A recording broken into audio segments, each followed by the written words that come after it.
Hi, everyone, and welcome back to Grit and Grace Leadership Talks with myself, Kate Taylor.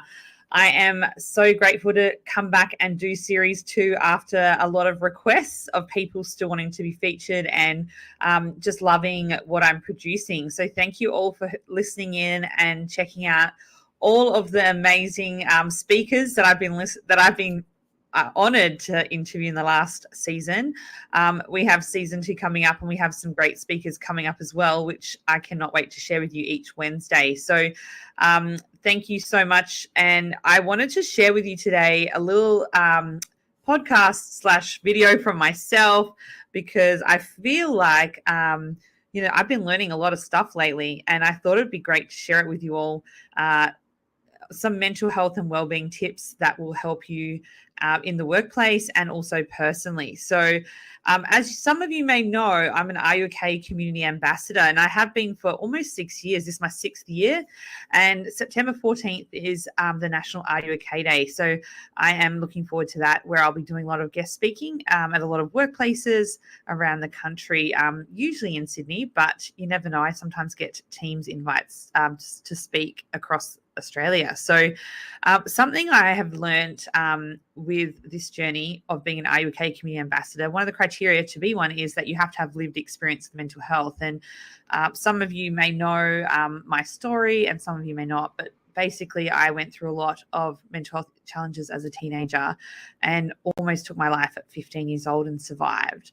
And so I'm here to live and tell the story, to share with you all a message of hope, and also just to reflect on where we're at right now and checking in on ourselves. So I am grateful for this role that I play as an ambassador. I'm a volunteer, so I do this in my own time as a way to give back, because I believe that no one should feel alone in this journey with mental health, and that we can all seek support from those around us. And so I wanted to share and equip people around a few little insights that I had at the recent Are You OK Community Ambassador Conference that we had for the first time in Sydney.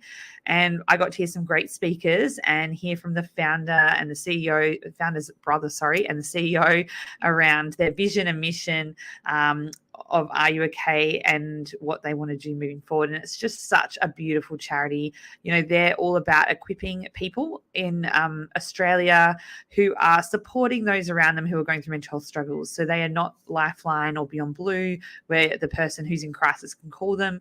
They are purely a service to help equip workplaces, family and friends on how to support those around them struggling with life and mental health, and sadly some by suicide as well. So I think this is a really worthy cause and charity to get behind if you are looking for one that helps in this way.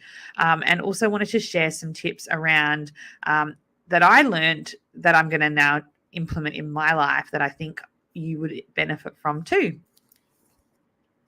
So we talked a lot about surviving in life versus thriving.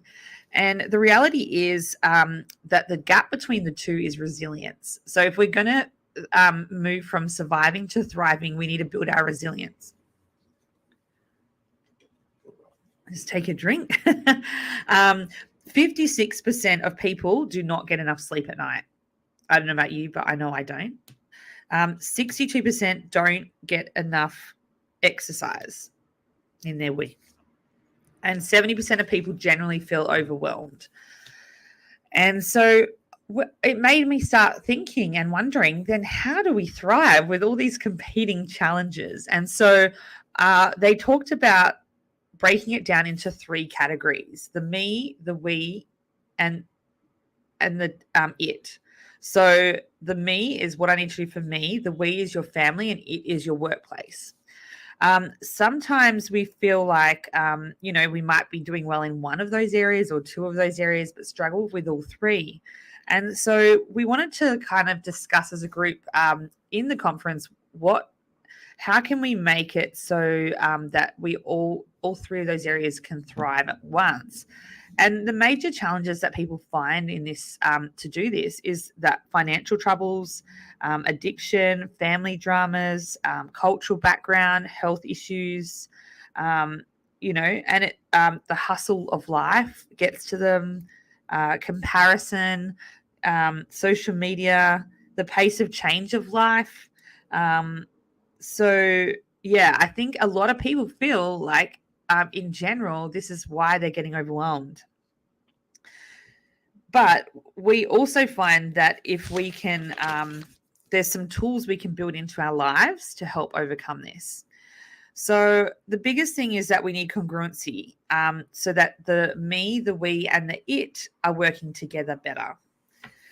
So they say, it's not about work-life balance anymore. It's about work-life integration. And so something we have to learn to do more of is being more present.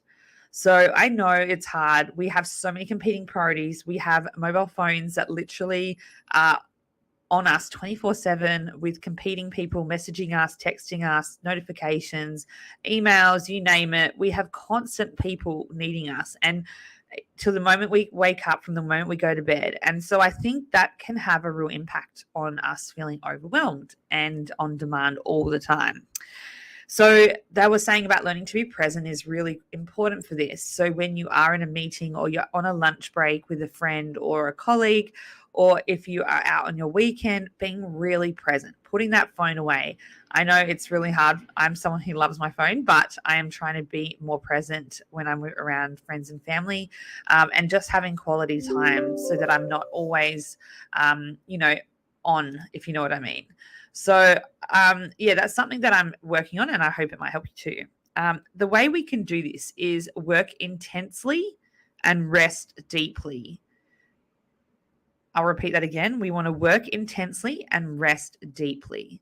Now, this is critical because what I realized is I work very intensely at a high level a lot, and I don't really rest that deeply. I have like little pockets of rest. I try and bring it into my routine. But what they were saying is showing up and being really intentional and present with your rest period. So it might be at night, getting out a book, having a bath, putting your phone away. It might be journaling. It might be a yoga class. It might be a walk on the beach. But whatever it is that you're doing to rest, do it deeply, do it intensively, and be intentional about that. And that's something that I want to build more into my lifestyle and routine.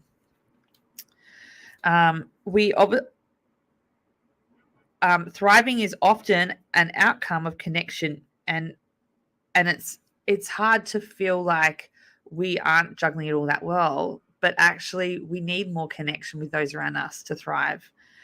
It might be a personal connection, it might be a people connection, a planet connection, or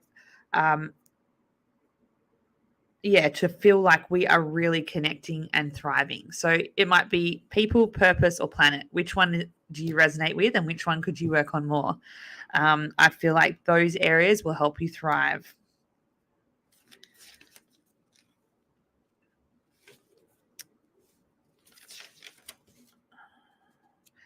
I think as well, we need to look at what builds resilience in our lives. And so we need to look at the direction and our capabilities and our energy in order to really build that resilience in our life. We need to have, we are like the 5 people that we hang out with the most. So really being selective about who in your life is adding to your energy or taking it away, and being really mindful of that time. They also say having a mentor is key, having a psychologist to guide us as well through some trauma and other past issues is also critical. And also being aware of who is taking your energy, who are you giving a lot of your energy to, who is a transactor, who's a bit of give and take in your life, and who's an anticipator, who's the person in your world that will show up when you don't even realize you need a catch up with them, or they'll show up with like a meal when you haven't had time to cook that day. Who are the people in your life that are the anticipators that are there for you? You'll probably only have 2 or 3 of these people. And so that is something that I want you to think about, is like, who is it that are in your life? Who are you giving to? Who is taking from you a lot? And who is an anticipator that you can rely on, and that you can be an anticipator for someone else too?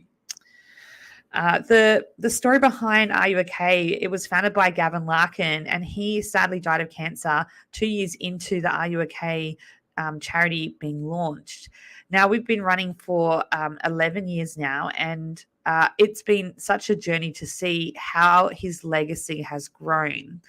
And something that's really stood with me after hearing stories of him and what he was like, from his life, from his family and friends that knew of him at the Are You OK conference, was the fact that he was in his hospital bed working on his marketing campaign for Are You OK Day because he wanted to know that no one should feel alone on their journey with mental health after sadly losing his father to suicide.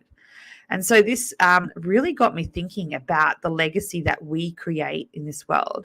And what does that look like? What is the legacy that you want to leave for the next generation, for your children, for the other children of this world around you? Thinking about the impact that you could have and the legacy that you can leave. So I'm going to leave you on that thought, and I hope that's helpful in some way. I know it's helped me and challenged me this week. And I am looking forward to having guest speakers coming through each week on a Wednesday at 12 o'clock. And we go live on the podcast on a Thursday. So looking forward to connecting with you all soon.